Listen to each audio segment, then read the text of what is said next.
Atenção internautas de todo o mundo, para o toque de 5 segundos.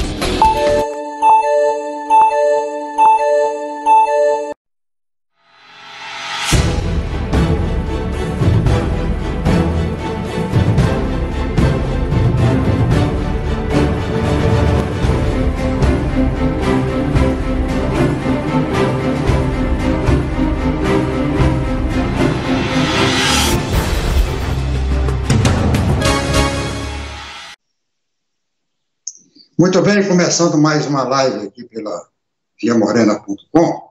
Eu queria, no início do programa, na abertura do programa de hoje, responder aqui uma mensagem que eu recebi de uma pessoa pela qual eu tenho muita estima, desse pessoal dos conservadores liberais que cerram fileira com o bolsonarismo. É uma das pessoas que eu tenho respeito, porque ele não é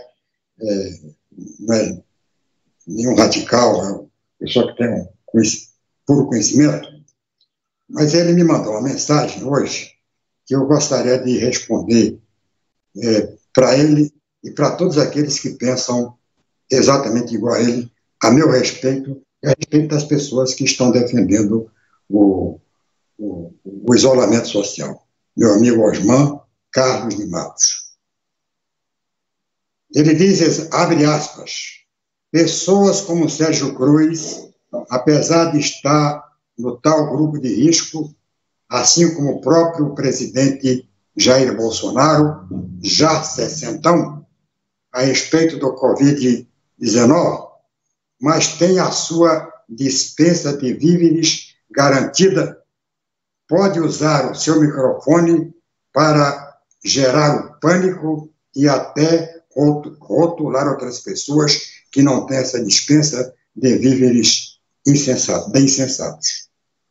São as duas situações que estão postas, mas cada um sabe onde a porca aperta. Os que estão sendo...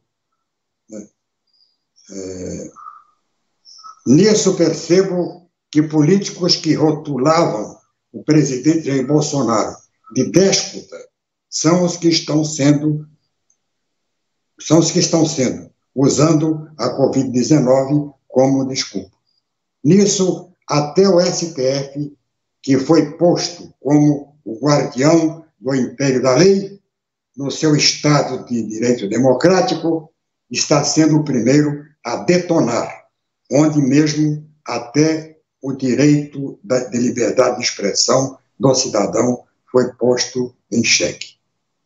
Osman, com relação a essa questão mais política aí, de que deputado, que o presidente é déspota, que não vou entrar no assunto, eu quero apenas deixar bem claro o seguinte, eu não sou nenhum rico, eu sou um cidadão que tenho 77 anos de idade e trabalho desde os 13 anos, não trabalho porque acho bonito, não trabalho porque quero ser simpático a quem quer que seja, não trabalho por interesses políticos, partidários. Eu faço isso, eu fui político durante 12 anos, por acaso estive político, mas em verdade eu sou um comunicador, sou um homem que vive aí à disposição, sempre à disposição do rádio, do jornal, da televisão, da internet, por vocação. Eu faço isso porque gosto de fazer e porque preciso fazer.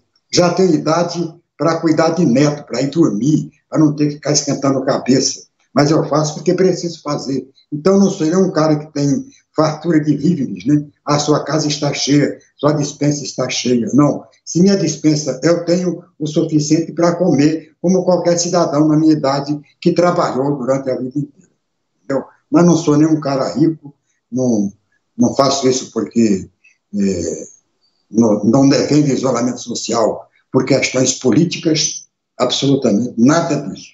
Eu defendo o isolamento social porque foi, doutor Osman, o único remédio ou o mais eficiente dos remédios encontrados até agora para combater o Covid-19. A hora que apareceu um remédio melhor, bom, isolamento social já está superado. Apareceu aqui um remédio milagroso, uma vacina, aí tudo bem, tem problema. Não estou nesta de ficar em casa, nesta de quarentena, para dar exemplo a ninguém, para ficar politicamente no lado de quem quer de A ou do B. Estou porque sinto que há necessidade de fazê-lo, que eu estou me prevenindo. Eu que já passei poucas e boas, eu que até recentemente passei 22 dias entubado no hospital, no centro de terapia intensiva, sei muito bem o que é isso. Então, eu não quero passar por outra. E não quero que ninguém da minha idade ou de qualquer idade passe por isso. É por isso que eu não quero transformar isso aí numa tribuna, num palanque político. Defender o Bolsonaro, atacar o Mandetta, não sei o quê, atacar a China, atacar os Estados Unidos, defender não sei quem. Não é isso que eu quero. O que eu quero é preservar a minha vida, a minha integridade física. O que eu não quero, senhor Osmar, é ir parar de novo no hospital. A primeira vez que foi, não foi por causa do coronavírus, não. E não quero ir, porque vou ficar isolado o tempo que for preciso e necessário, não quero ir. Já disse aqui que prefiro ir morar depois do coronavírus, embaixo da ponte, mas não quero ir para o cemitério. Não quero ir ser enterrado, senhor Osman, naquelas valas que estão sendo abertas em Manaus. E Manaus, senhor Osman, é aqui no Brasil. Manaus não é na China, não. É aqui no Brasil e está acontecendo lá. Ou o senhor não acredita? O senhor acha que o que está acontecendo em Manaus é fabricado pela Rede Globo, pela Globo Lixo, para aterrorizar a população? Não é não, senhor. O que está aparecendo são imagens. Imagens que estão sendo mostradas, senhor Osman, não só pela Rede Globo, mas por todas as emissoras do Brasil, porque hoje o epicentro da crise é Manaus. E sabe por quê? Porque Manaus atrasou o isolamento social. Manaus não fez como fez São Paulo, como fez Rio de Janeiro, que já estão chegando ao pico e estão conseguindo manter a horizontalidade da reta.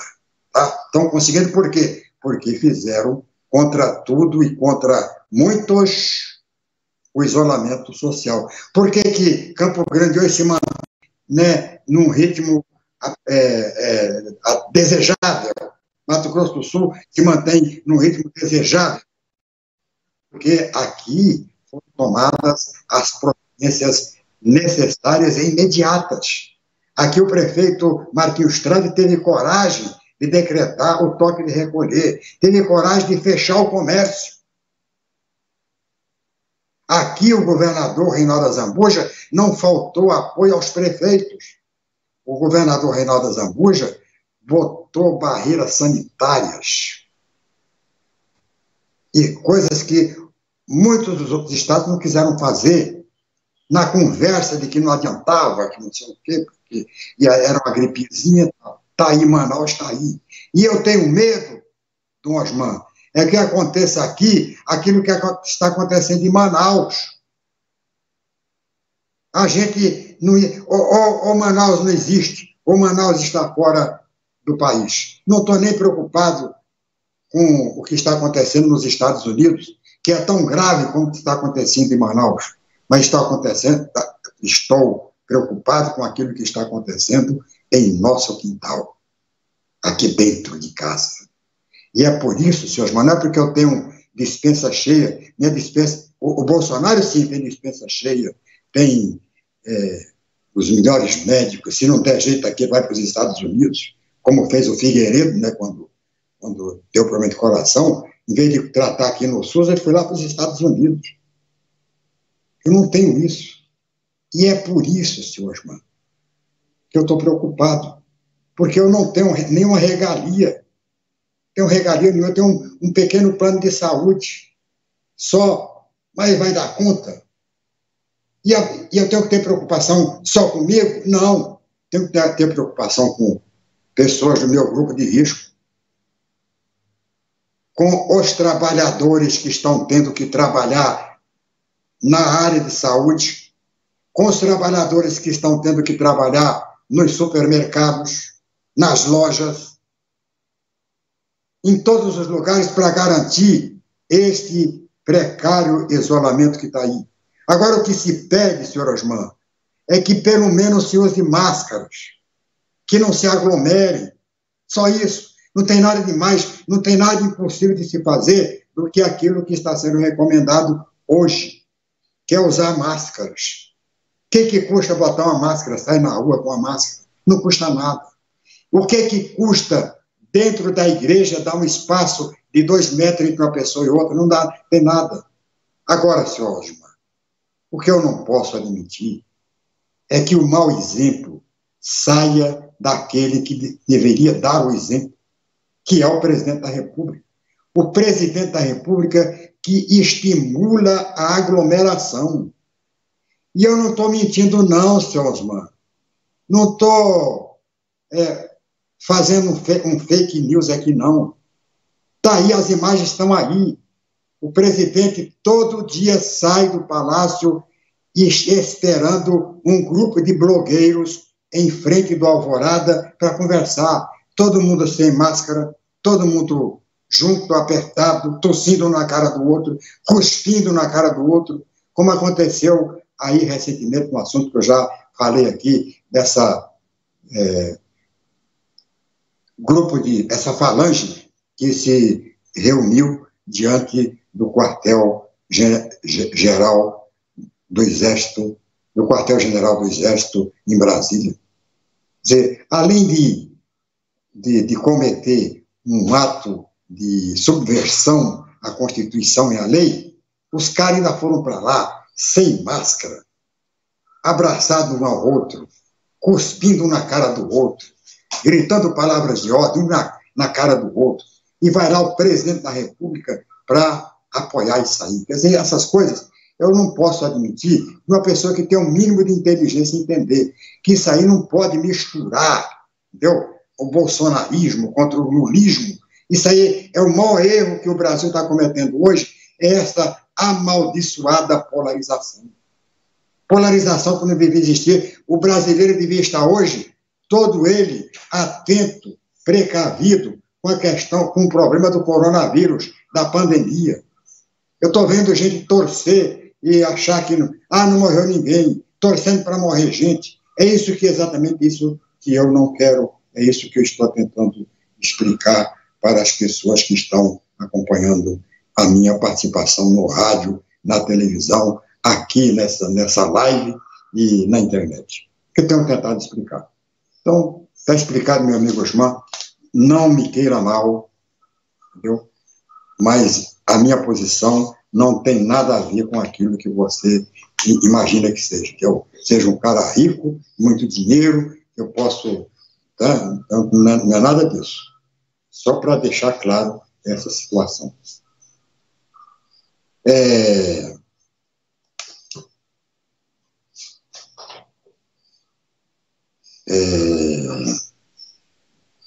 O Procurador-Geral da República, seu Aras, doutor Aras, nomeado em combinação com o presidente Bolsonaro. Eu falo em combinação porque a lei permite, a Constituição permite que o presidente da República nomeie o procurador que ele bem entender. Agora, é praxe no Ministério Público se escolher através de um sistema de sufrágio. Os procuradores se candidatam e os procuradores votam, né? E o presidente da República escolhe um dos 3 mais votados. Geralmente escolhe o número 1, o mais votado. O primeiro a quebrar essa praxe aí foi o Temer, que nomeou, foi a segunda mais votada, né? Não me lembro o nome dela. E o Bolsonaro nomeou o Aras. Agora, depois de tanta pressão, o seu Aras timidamente resolveu pedir ao Supremo Tribunal autorização para investigar os intervencionistas. Investiguei esse grupo, essa falange derrotista, falange entreguista, essa falange inimiga da democracia, que está tentando envolver o próprio presidente da República na sua proposta de acabar com a democracia e promover aqui um golpe de Estado. Alguns até colocam autogolpe, né? Com Bolsonaro, ditador, Bolsonaro, que ele já disse que não quer, né? Não quer ser ditador, que ele prefere. Mas então, a Procuradoria vai investigar. Deixou fora das investigações, na minha opinião, a principal figura dessas investigações, que é o presidente da República. Porque o presidente da República sabia exatamente onde ele foi lá para pregar a subversão à ordem. Essa história de que, não, ele foi lá, era uma manifestação em favor do emprego, nada. Ele foi lá porque ele sabia, ele tinha todas as informações. Então, se não sabia, se foi por ingenuidade, deve ser investigado até para provar essa ingenuidade. Porque o presidente da República tem um vasto histórico de defensor de regime de partido único, de regime forte, de ditadura de direito. Ele tem esse histórico que não sou eu que estou inventando, não. Durante a campanha eleitoral inteira, ele pregou um regime forte, um regime, defendeu a ditadura militar, defendeu a censura, defendeu a tortura. Depois, com o tempo, ele foi melhorando ou foi mudando o discurso para atingir camadas conservadoras menos radicais. Mudou um pouco, tal, mas agora está mostrando as unhas de novo, as garras. Está aquela história de que não vai negociar. Não vou negociar. Não vai negociar como? Tem que negociar. Nós vivemos aqui um regime de coalizão. Quem não negocia é quem tem maioria no Congresso. O Trump, por exemplo, não negocia lá nos Estados Unidos porque ele tem maioria no Senado. Então não precisa negociar nos partidos. Lá não tem regime de coalição, aqui tem. Bolsonaro não tem bancada no Congresso Nacional. Tem lá 2, 3, 4, 5, 10 deputados, 20, 30 deputados, numa bancada, né, num plenário de 513 deputados. Não tem bancada no Senado. Não tem. Então ele tem que o quê? Negociar politicamente. Negociar não é toma lá da cá, não. Negociar é negociar com deputados e senadores, negociar políticas, negociar diretrizes e negociar governo. O parceiro de partido tem que participar do governo. Não é tomar lá da cá, não. O governo quer ter bom ministro, quer ter apoio da agricultura, tem que colocar lá um político ou um técnico ligado a determinado partido. É assim que se faz. Foi assim que fez o Fernando Henrique Cardoso. Não vou citar nem Lula, nem Dilma, nem não dá nem para falar desses nomes. Mas o que fez Fernando Henrique Cardoso? Negociou com quem que negociou Fernando Henrique Cardoso? Com o PMDB. Foi com o PMDB que ele negociou. E o Bolsonaro sabe bem disso. Sabe que é preciso negociar. Se não negociar, cai do cavalo.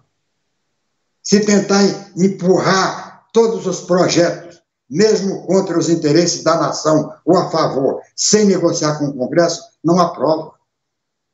Não aprova. O Collor tentou isso, não conseguiu, caiu do cavalo.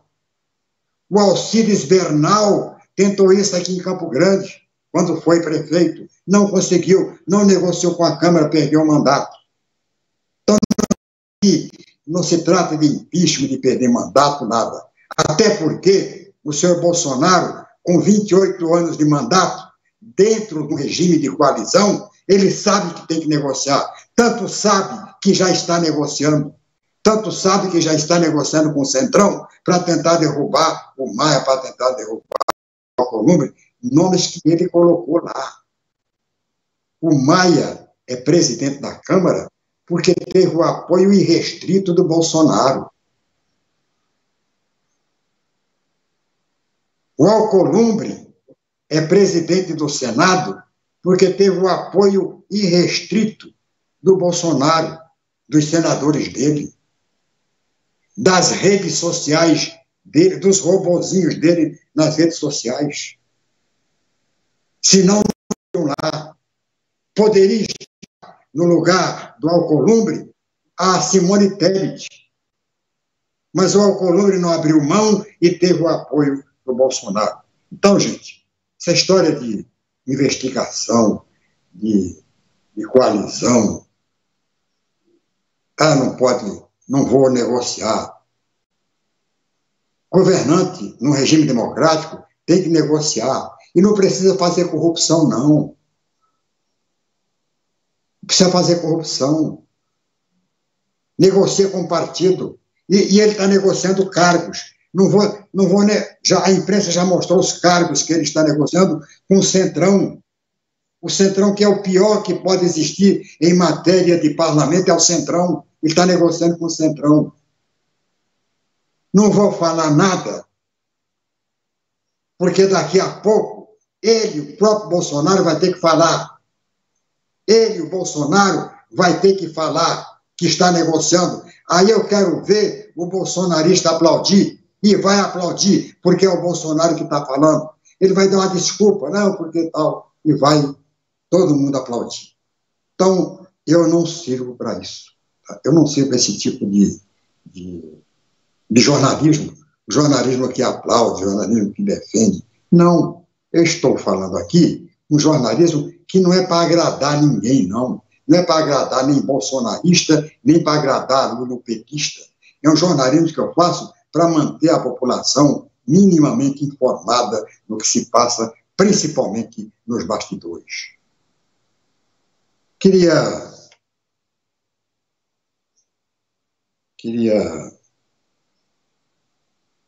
convidar você para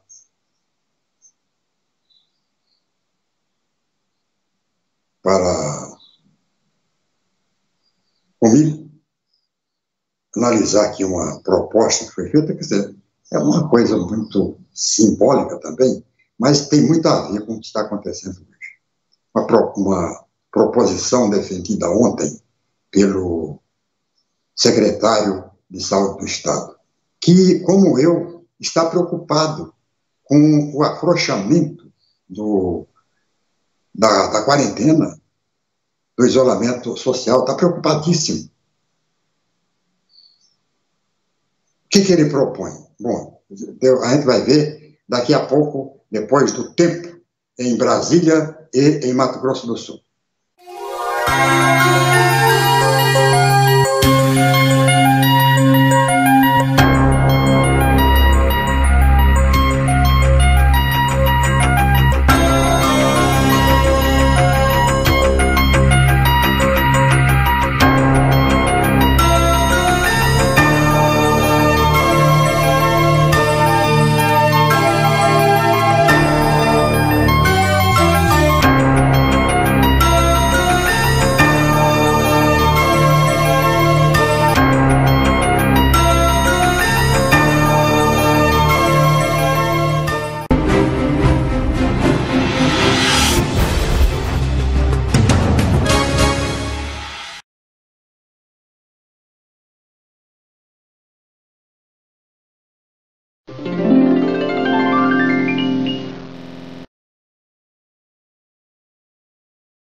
O Ministério da Saúde comprou 75 milhões de vacinas esse ano. Mas atenção, a campanha será por fases. Primeiro serão os idosos, com 60 anos ou mais, e trabalhadores da saúde. Depois, membros das forças de segurança e salvamento, doentes crônicos, caminhoneiros, motoristas de transporte coletivo e portuários. Em seguida, os demais públicos. É importante respeitar as datas. A vacina não protege contra o coronavírus. Gripe, tem que vacinar. Coronavírus. Atenção! Tem dúvida se está com coronavírus? Você não precisa sair de casa para se consultar. Basta ligar para 136 ou acessar nosso chat pelo saude.gov.br/coronavírus ou baixar o aplicativo Coronavírus SUS. TeleSUS. Consulta sem sair de casa. Ministério da Saúde. Governo Federal.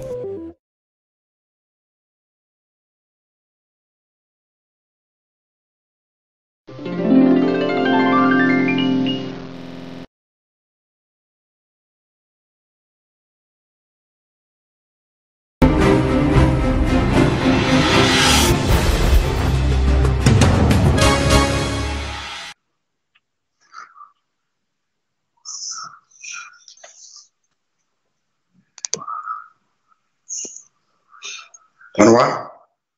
Voltando com o programa Sérgio Cruz, aqui pela viamorena.com, essa live que a gente faz todos os dias, às 11 horas da manhã. Estou meio torto aí, não é?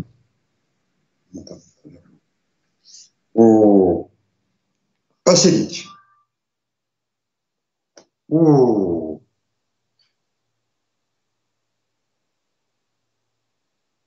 que está falando aqui? Edna de Souza Nina Costa. Muito obrigado, Edna.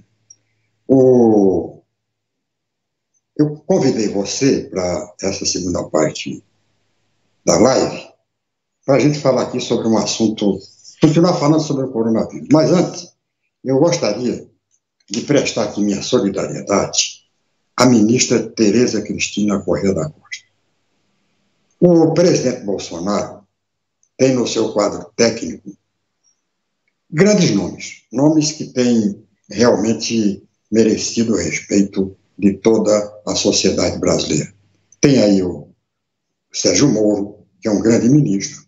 Muita gente discorda, eu até discordo dele ser ministro, achava que ele deveria continuar sendo juiz. Como juiz era muito melhor do que como ministro, que tinha muito mais autonomia para prender ladrão.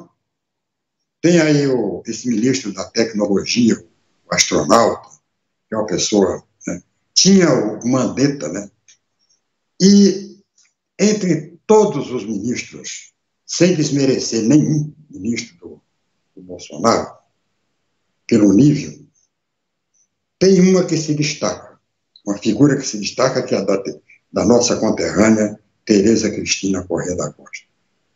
Eu, ideologicamente, não combino muito bem com ela, porque ela é fazendeira e eu sou sem terra, né? Não dá muito certo. Mas agora, do ponto de vista pessoal e do ponto de vista da qualidade da gestão, eu não tenho nenhum reparo a fazer a ministra Tereza Cristina.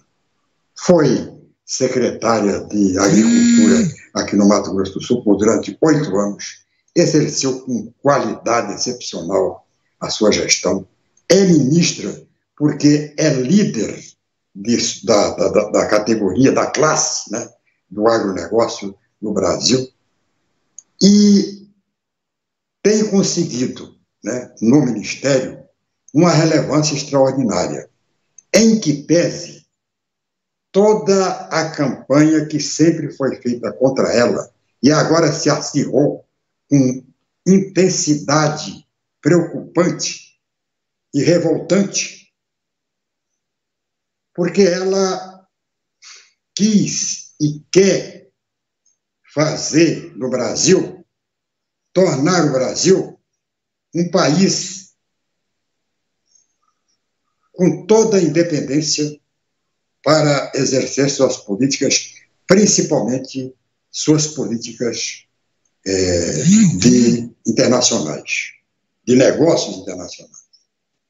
E quando começou toda essa história da China, a China ameaçando retalhar o Brasil por causa das diatribes, né, do governo, por causa das atitudes hostis, do ponto de vista diplomático, do governo do Bolsonaro, ela interviu, não só aqui na China, mas interviu lá no Oriente Médio. Havia uma briga com os árabes por causa dos judeus. Ela foi lá e resolveu tudo. Todos aqueles negócios que a gente tinha com os árabes, negócios que a gente tinha com o Irã, negócios que a gente tinha com a China, ela conseguiu manter, estabelecer e conseguiu, inclusive, lá nos Estados Unidos, vender carne para os Estados Unidos, que havia fechado o comércio com o Brasil há muito tempo.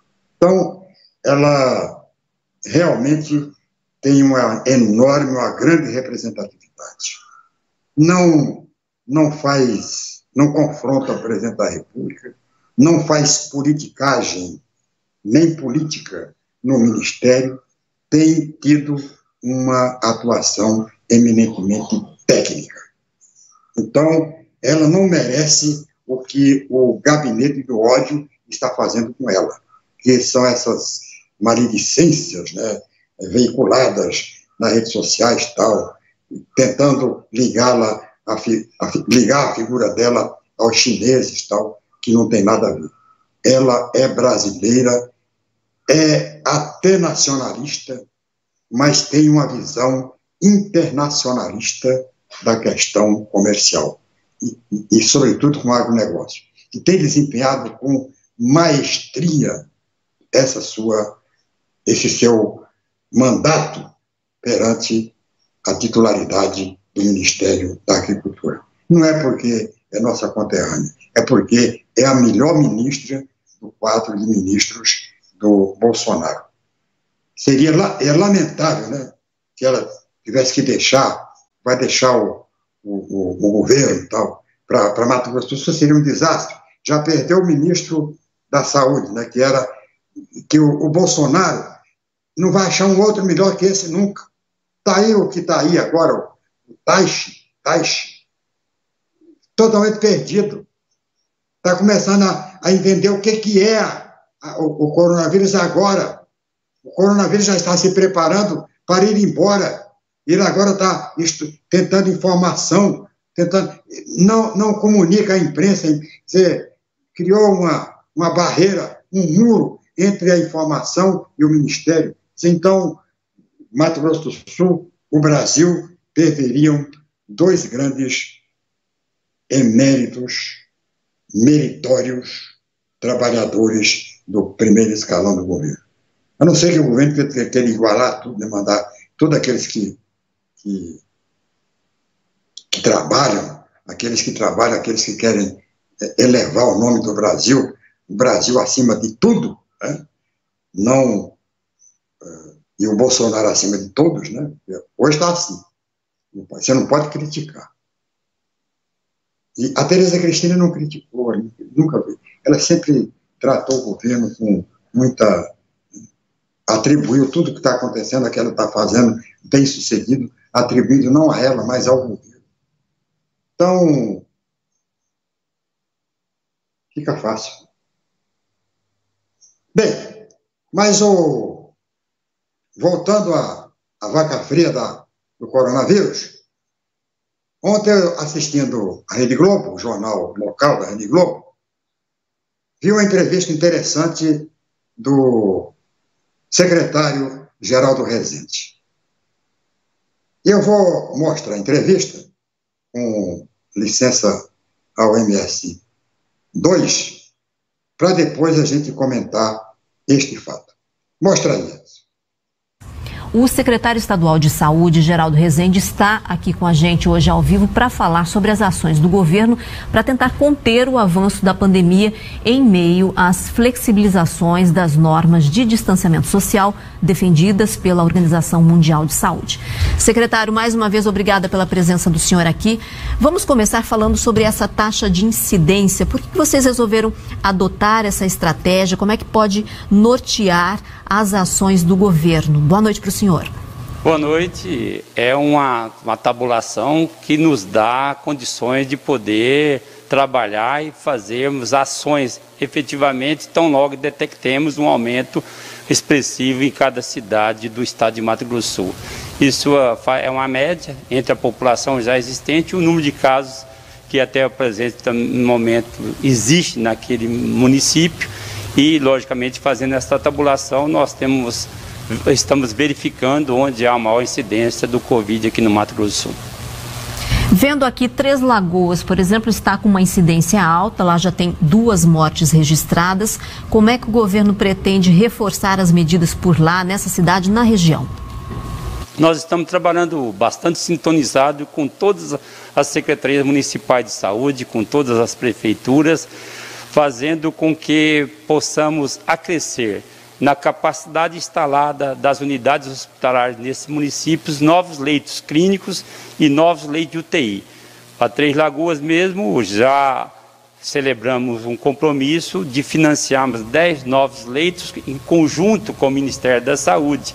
E agora, com a chegada desses equipamentos doados pela Suzano Celulose, vamos também ter mais 8 novos leitos, além de leitos que nós estamos tentando habilitar junto ao Ministério da Saúde, que possibilite, caso haja um crescimento maior em Três Lagoas, nós temos condições de atender a toda a nossa gente lá, desde os casos não críticos aos casos que vão necessitar de tratamentos em unidade de terapia intensiva, nos chamados leitos de UTIs. Qual que é a previsão para isso, secretário? Nós vamos mediando isto, mensurando isto a cada dia. Nós não podemos apontar um dia onde possamos ter que fazer essa intervenção. Temos que criar condições para que, caso haja esse número expressivo de casos, nós já tenhamos toda a rede de assistência já formatada. Eu vou visitar Três Lagoas ainda nessa semana para verificar tudo aquilo que nós construímos junto com a Secretaria Municipal de Saúde e vamos visitar o hospital Nossa Senhora Auxiliadora e fazer uma visita, inclusive, no hospital que já está quase prestes a ser concluído, que é o Hospital Regional. Caso necessitemos de um hospital de campanha, nós vamos nos socorrer nessa estrutura que até o presente momento não foi inaugurada, mas que, como eu já disse, já encontra-se na fase final de conclusão. Falando do sistema do drive-thru, que já está sendo feito em Campo Grande, exames que as pessoas fazem dentro do carro mesmo, já foram 400 pessoas examinadas em Campo Grande, 10 casos, né, eu tenho dado aqui, de pacientes confirmados com a Covid. Quando é que isso vai para o interior do estado? O senhor disse que também já teria essa previsão. Três Lagoas e Dourados estão na lista agora? A partir de quando? Sim, nós queremos, a partir da próxima semana, já temos pelo menos o início em Dourados e o com treinamento lá em Três Lagoas. Estamos trabalhando, vamos ter uma reunião amanhã na Secretaria de Estado de Saúde. Queremos fazer no mínimo 3 dias em Dourados, segunda, quarta e sexta, e fazermos na terça e na quinta em Três Lagoas, usando a logística que temos aqui no Laboratório Central, no nosso LACEN. Caso avancemos em parceria com a Universidade Federal da Grande Dourados e possamos contar com as máquinas que essa universidade tem para seus pesquisadores, nós acreditamos que podemos realizar a própria testagem lá e o resultado sair lá em Dourados. Com Três Lagoas, estamos, como eu disse, fazendo uma reunião no dia de amanhã e vamos fazer o drive-thru também em Três Lagoas, usando a estrutura tanto em Três Lagoas como em Dourados, da Corporação do Corpo de Bombeiros Militares, que tem sido uma entidade, uma organização que tem dado todo o apoio às ações da Secretaria de Estado de Saúde. Secretário, falando das flexibilizações, agora shoppings, academias, os templos religiosos também, com a flexibilização, podendo reabrir com todo o cuidado de biossegurança que sejam. O senhor diria que, no caso desse controle, o Estado já perdeu esse controle do isolamento em si e agora é se preparar mesmo para começar a receber as demandas nos hospitais? Olha, eu fico preocupado. Houve uma corrida para ver quem era mais radical em Mato Grosso do Sul, tomando medidas que muitas vezes contrariavam, inclusive, o desejo do governo do Estado e da Secretaria de Estado de Saúde. Houve a corrida de quem era mais radical. Agora a corrida é para verificar quem mais flexibiliza, quem mais afrouxa as normas que a Organização Mundial de Saúde e que a Secretaria de Estado de Saúde dita para evitarmos o crescimento expressivo, um crescimento exponencial da doença nos próximos dias. O que acontece hoje, da não adesão ao isolamento social, vai impactar daqui a 15 a 21 dias. E nós podemos ter um acréscimo muito grande e vamos ter que escolher a quem tratarmos, se é a pessoa mais velha ou se é a pessoa mais jovem. Eu tenho dito, e aqui eu quero confessar para vocês, que eu gostaria que aqueles que advogam hoje, carreatas, passeatas, abertura de tudo, ou seja, não respeitarmos a regra da Organização Mundial de Saúde, poderia assinar um termo de consentimento, um termo de renúncia ao uso de ventiladores mecânicos e de outros instrumentos, caso eles sejam acometidos de Covid-19. Aí, sim, eles estariam sendo coerentes com o discurso que eles têm, de dizer que isso é uma gripezinha, que vão morrer poucos, da prática que nós vemos hoje em vários locais do mundo afora. Então, estamos aqui reforçando mais uma vez, é preciso manter o isolamento social, é preciso seguirmos o caminho da ciência, é preciso verificar as lições que alguns outros países já nos deram, Itália, Espanha, Estados Unidos. Quanto mais afrouxaram, mais casos tiveram e casos que estão levando à morte de milhares e milhares de pessoas. Eu não quero ser responsabilizado por isso aqui no Mato Grosso do Sul. O governo do Estado também não quer. Por isso é que nós mantivemos todas as resoluções publicadas e estamos apontando que o melhor remédio, o melhor caminho para enfrentar o coronavírus aqui em Mato Grosso do Sul é mantermos o isolamento social. Secretário Geraldo Rezende, secretário estadual de Saúde, muito obrigada pelo alerta novamente. Boa noite para o senhor. Uma boa noite, muito obrigado. Pois é, o que eu queria que você ouvisse a entrevista do Geraldo Rezende, primeiro você sentir a preocupação que há, a preocupação do governo de Mato Grosso do Sul com relação à pandemia. Isso aí é fundamental que você entenda, né, a preocupação do governo e providências, né, que o governo estaria tomando para prevenir contra, né, um colapso, um provável colapso. A gente tem que dar graças a Deus, está demorando chegar aqui, porque quanto mais tempo demorar a chegar, mais a gente vai assimilando experiências de outros países, de outras cidades, de outros estados, de outras cidades, principalmente de outros estados. Enquanto a gente tiver... Quanto mais demorar, mais a gente vai ter tempo de equipar hospitais, de criar hospitais de campanha, porque quando chegar o pico, a gente espera que esse pico não chegue, que continue essa reta horizontal,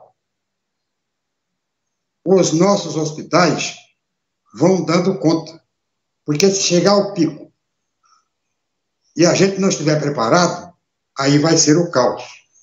Aí, no lugar de respirador, respirador para garantir vidas, a gente vai ter que comprar para escavadeira para fazer cova no cemitério. E o que o simbolismo que eu quis dizer desta entrevista do secretário? É exatamente a incredulidade que parece haver em vastos, amplos setores da população. Não, isso aí não tem nada, isso aí é sensacionalismo, é coisa da Globo Lixo, é coisa da imprensa marrom, é sensacionalismo barato, é gente querendo levar vantagem. De verdade, não é nada disso, quer dizer, não tem... Né? Cadê os mortos? Quer dizer, os mortos não estão aqui em Mato Grosso do Sul, graças a Deus, mas os mortos estão em São Paulo, os mortos estão no Rio de Janeiro, os mortos estão em Fortaleza, no Espírito Santo, em Manaus, principalmente Manaus, que é hoje o epicentro da crise. Por quê? Primeiro, porque está próxima da Flórida, nos Estados Unidos.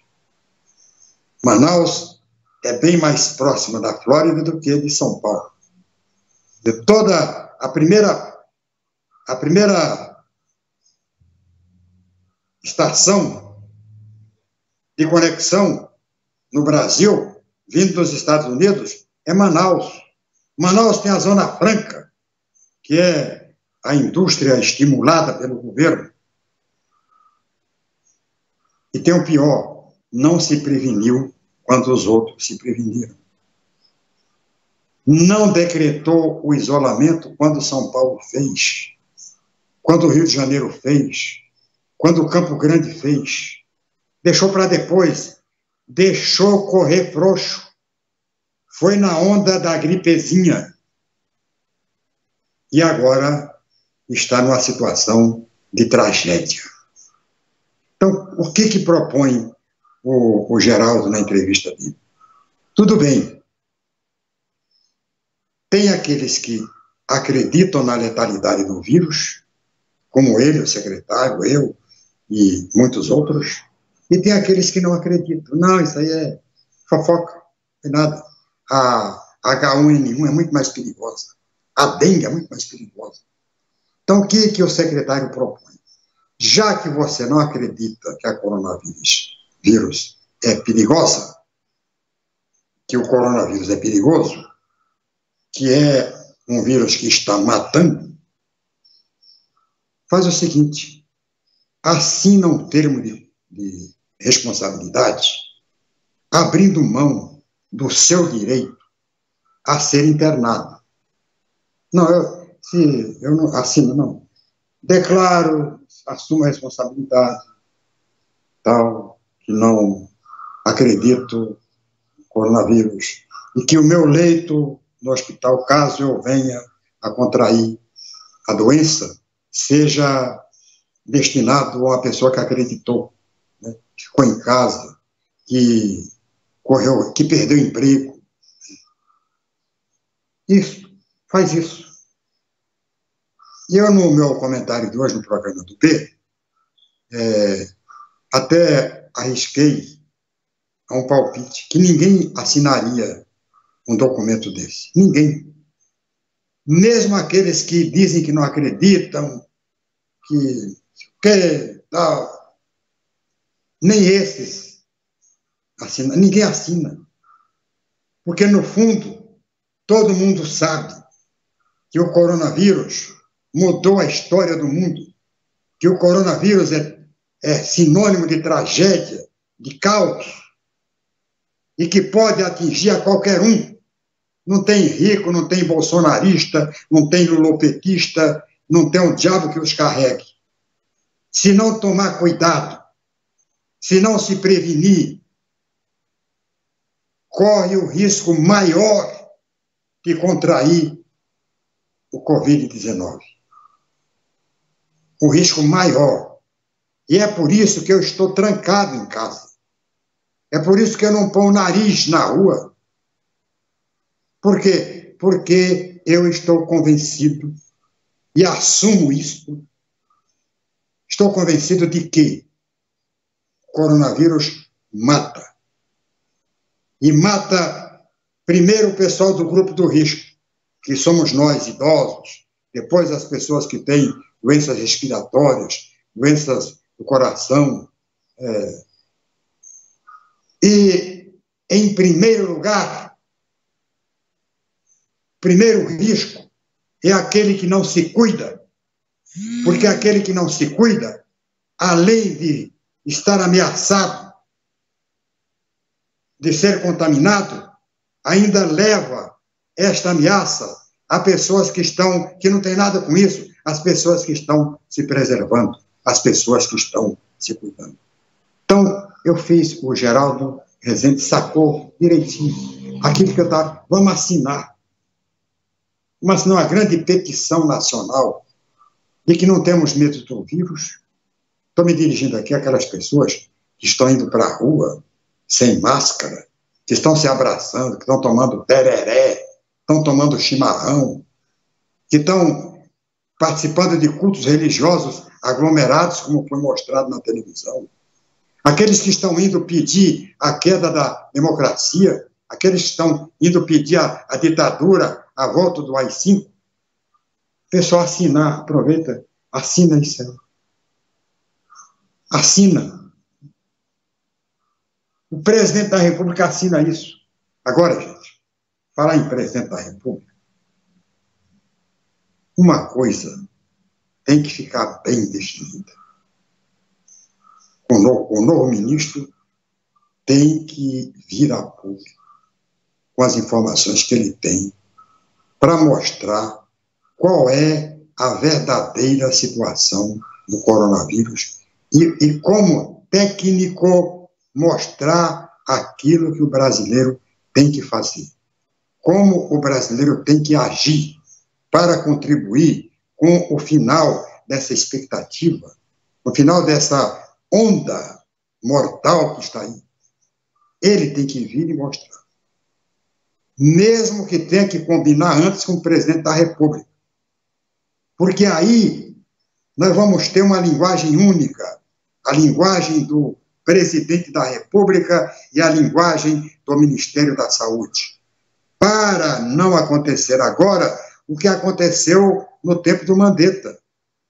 O Mandetta ia para a televisão, passava as recomendações, definia as diretrizes técnicas do Ministério da Saúde e no mesmo dia, no dia seguinte de manhã, o presidente da República aglomerava os blogueiros em frente ao Palácio da Alvorada para dizer exatamente o contrário do que tinha dito o seu ministro da Saúde.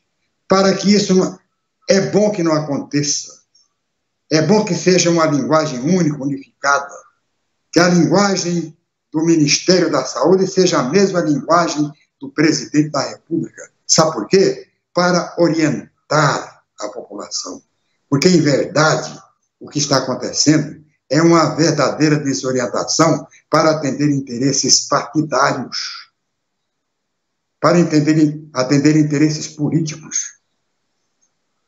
As pessoas, há aquelas que acreditam no Ministério da Saúde e há aquelas que não acreditam no Ministério da Saúde e preferem, pela lei do menor esforço, até acreditar naquilo que está falando o presidente da República. Então, eu gostaria de enfatizar e de querer, né? Quem sou eu para mandar, né? Não mando nada. Mas querer, almejar que esta semana ainda o senhor ministro da Saúde compareça à televisão ou numa das lives do presidente da República e os dois unifiquem o discurso para que o brasileiro tenha uma única orientação. Vai acabar com o isolamento? Que o presidente da República diga isso, mas diga isso também o senhor ministro da Saúde, para que não fique essa dubiedade, para que não haja uma outra crise entre ministro e presidente da República, para que a população brasileira possa seguir uma orientação segura. E se não segura, pelo menos que tenha alguém que assuma diretamente a responsabilidade por qualquer coisa que possa acontecer. A responsabilidade técnica e a responsabilidade política. Falei, tá falado.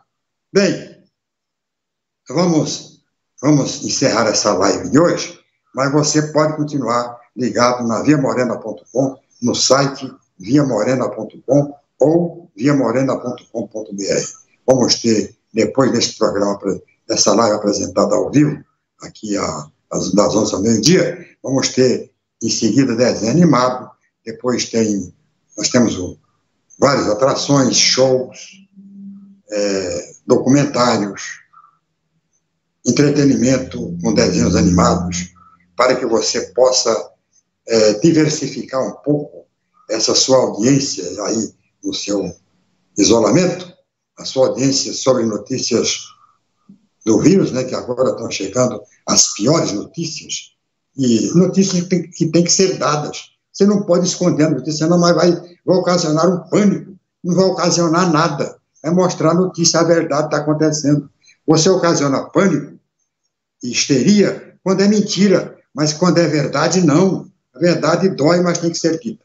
Tá, vamos encerrando por aqui, então, o programa. Muito obrigado por sua audiência, sua preferência, e até a próxima live. Até o próximo programa, Sérgio Cruz. Tchau, Pica-Pau.